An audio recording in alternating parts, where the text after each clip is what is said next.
Hello, Trinity Academy.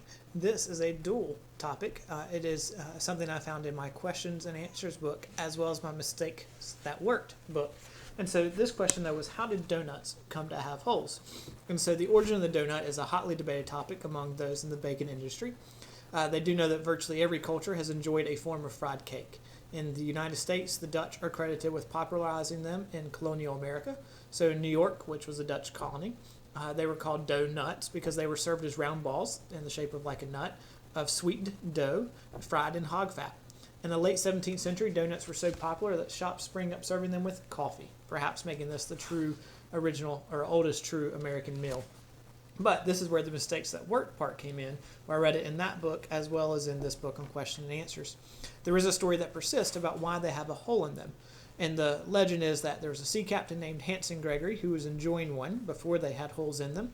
But he was steering his ship, and again, a storm hit. And so the ship started rocking, and he needed both hands to steer, and he didn't have anything else to do. So he just jammed it onto one of the spokes of the steering wheel, and that popped out the hole. He liked it, thought it was handy. The Mistakes That Work book actually said he liked it because often the middle was not as good as the outer part because of how it was cooked or baked at the time. And so he just started instructing them to make it that way, and all of a sudden these regular pastries that we had now had a hole in them and became known as donuts. And so that is perhaps a mistake that worked, but it's also now a question you now know the answer to for how did donuts come to have holes in them.